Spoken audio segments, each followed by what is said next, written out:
On the screen now are two colored squares. Let's pretend they're characters in a TV show. Which one would be the villain of the story? Now, don't worry, I'm not going to make you yell it out to your TV like some Dora the Explorer episode. Because, well, I already know your answer. You chose the one on the right. In fact, your brain had made its decision before I'd even asked the question. An instinctual reaction shaped by a lifetime of associations you probably never paused to question. But once you start noticing how often we do this, you begin to realize something strange. That color, I'd argue, is philosophy and psychology in disguise. It's why I spent weeks exploring this topic, from how it's used in media and marketing to the why of how color controls what we think, only to find that the truth was buried deeper still. Because by the end, I'm certain I'll have you questioning what color even is. Art, in all forms, has understood for a long time that color conveys certain emotions, but I always find it fascinating how it's used in the media we consume to either inform us of the traits of a character or to tell a story all its own. You see, one of the core goals when designing a character for games, shows, or films is to inform the audience of who that character is at a glance. Costumes play a major role in this, but color pushes this a step further. In Arcane, for instance, you understand that Jinx is unstable through the choice of her color palette alone, as she's bathed in neon pinks and radioactive blues. Link, on the other hand, is usually swathed in green to symbolize his connection with nature and the eternal wheel of time. Imagine for a moment how you would perceive Link if the first time you saw him, he was wearing all black. Suddenly, his characterization becomes something different. Designers have to be very thoughtful when using color for characters because much of our impressions of someone happens in the first moments of meeting them. It sort of flips the idea of don't judge a book by its cover on its head. Because, well, the cover in the case of a character is a useful tool to glean the motivations of that character we're meant to feel a certain way about. Breaking Bad is a great example of a show that deliberately uses color to explain a character's state of mind or in their evolution by carefully picking the right colors for a given moment in the story. The showrunner Vince Gilligan took painstaking efforts to accomplish this concept of characterization and story using color. Another example I like to think of is in The Matrix, where taking the red pill is the beginning of a new adventure, of striking out into the unknown, while the blue pill is the acceptance of the rigid status quo. Color is one of the most important tools in Wes Anderson's films as well. Wes Anderson often relies on soft pastels and warm, earthy tones with splashes of vibrant primary colors, which instantly signals to our brain that we're in a separate version of real life, one that feels like a vintage dream. Color isn't just for building characters though, or telling stories in media either. Video games show us how color can be used to guide the user by leveraging colors and our automatic associations with them. In a medium that moves fast, using these established color associations allows the designers to guide without beating the player over the head with directions. It's a form of soft manipulation. But inevitably, whenever the topic of manipulating a person's emotional responses come up, we begin to drift away from the joys of media and inevitably arrive at the topic of marketing, and how this soft guiding hand soon becomes a heavy one that drags you along.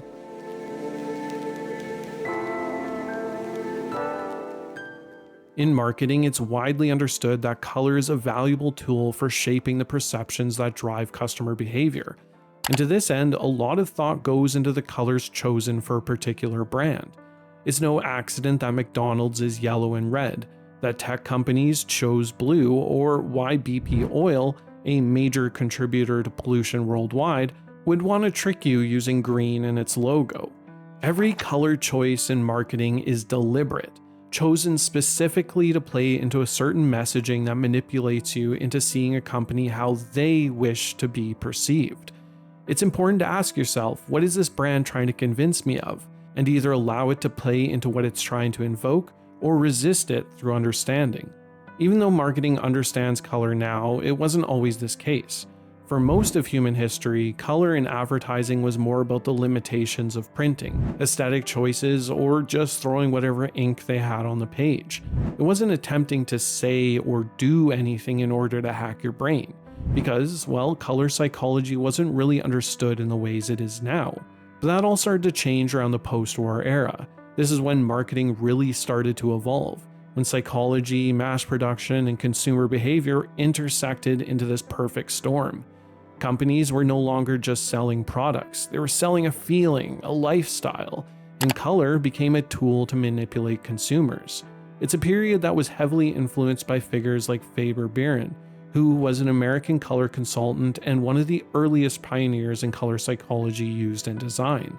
He advised corporations and government agencies on how color could be used to influence behavior and enhance productivity. We discussed how this is extensively used in marketing, but it does go further than that.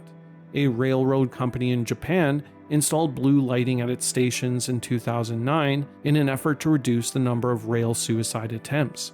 The Norwich City Football Club even used pink for their opponent's locker room in an attempt to sap their rivals' aggression. Hospitals, besides using white, will often incorporate the colors blue or green, the former for its ability to invoke feelings of calmness or relaxation, while the latter promoting healing and wellness. While the list of where and how colors used to manipulate us could go on, it doesn't hit at the question that lies underneath all of it. Why?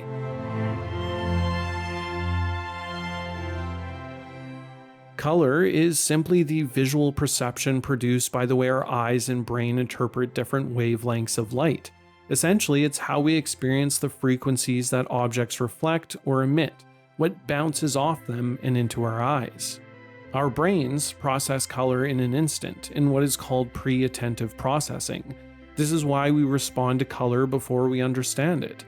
The groundwork for understanding this came from researchers like Anne Treisman, who proposed the feature integration theory, stating that visual features like color and shape are processed separately in the pre-attentive stage, and then combined through focused attention to form a coherent perception of an object.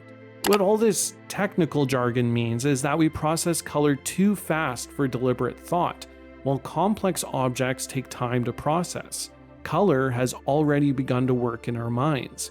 It's our brain trying to make sense of the world around us before our cognitive mind even has a chance to begin translating it. This could be why we begin to piece together the meaning of color before anything else. Color then acts as our first filter on reality, slipping into our minds before words or reason can intervene. By the time our conscious mind begins to interpret what we're seeing, color has already set the stage for how we'll experience it. Psychologists have learned to tap into these associations and have leveraged them to help either categorize or explain human behavior.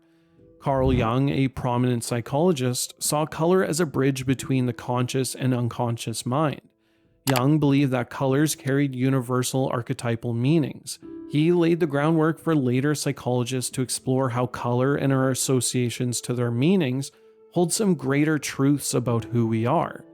You see, color is a promise, a contract that we play along with, not because the colors themselves contain these inherent truths, but because our minds are wired to attach meaning to them. Often, it's argued that the associations we give to color are evolutionary, like much of our automatic reactions. I mean, how could you really argue with that? Fire and its relation to red surely informed our feelings towards the color, while darkness etched into our minds the meanings behind black. These examples make it tempting to say our reactions to color are hardwired, yet there are others that push back. Anthropologists and cultural theorists often point to how color is deeply contextual, shaped by our language and culture, which suggests that while our eyes may register the same wavelengths, the meanings we attach to them are far from universal. Personally, I don't like the absolutism of either camp. To claim that color is only innate strips away its context in different cultures, while to claim it's only learned ignores our instincts. Instead, I believe, like most things, it is a mixture of both. The reason I'm telling you all this is because I'm playing both sides so that I always come out on top. This is why I think it's important to at least touch on the cultural differences of color meaning. Because it's true that the meanings we place behind color are often the product of centuries of tradition and shared experiences within a community. In North America, white is often tied to purity and new beginnings. In China, however, it is traditionally associated with mourning and funerals. Conversely, red in the West can carry connotations of danger or romance, but in Chinese culture it is a long-standing symbol of luck and prosperity. These contrasts are numerous and can be found in many cultures, and show that the same color can evoke entirely different responses depending on the cultural lens in which it is viewed. So, if color then can be shaped by culture and biology, what does it say about it at a fundamental level? Well, I think it reveals something very odd, a question that I couldn't quite shake while researching this topic. What is color then, if it can be translated in so many ways? I mean, if a color is a fixed thing, then would we not all perceive it the same way and come to the same results?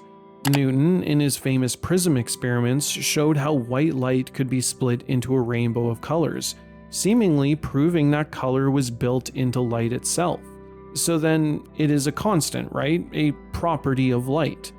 Well, Goethe, on the other hand, argued that color was not simply a property of light, but a phenomenon born of the observer, meaning that color only exists through our viewing of it.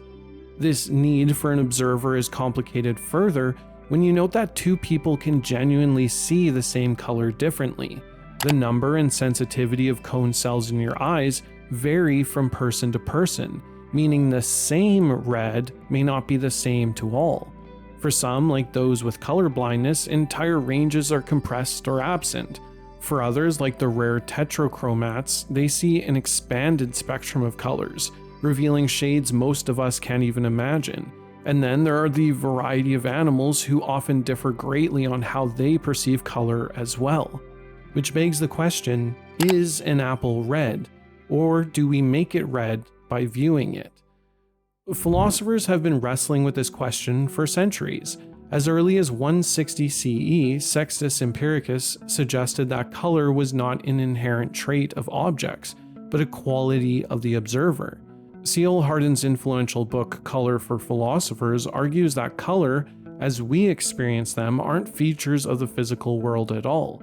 They're entirely mental constructs formed in our viewing of the object, which will vary based on the observer. It's still an apple no matter how you look at it. It will always be an apple, but its color, on the other hand, can be argued based on the person or animal perceiving it. So we're left with a strange truth. What's real isn't the color itself, but the experience of it, an interpretation our minds generate when light and matter collide. Maybe color isn't a feature of the world, but a feature of us, a private rendering of something far more indifferent. Light strikes an object, the physics play out, but what we see and what we feel is built entirely inside of our minds, which leaves us with an unsettling but honest conclusion. Color is our truest interaction with the mind and the world around us. And if we stop for a moment and ask ourselves what a color means and why it makes us feel the way we do, well, then we're fundamentally asking vital truths about who we are as a person. Thanks for watching. This video had some ideas I just really needed to get out of my brain, and I hope you got something to think about out of it. This is the first video in what will be the new direction for my channel, so if you're new here and you like what you see, consider subscribing because we'll have more stuff just like this. And if you're a longtime fan but a little confused on why this is not about Magic the Gathering, then watch this video here to get an important channel update. As always, for your support, friends, and with that, I will catch you in the multiverse. Bye.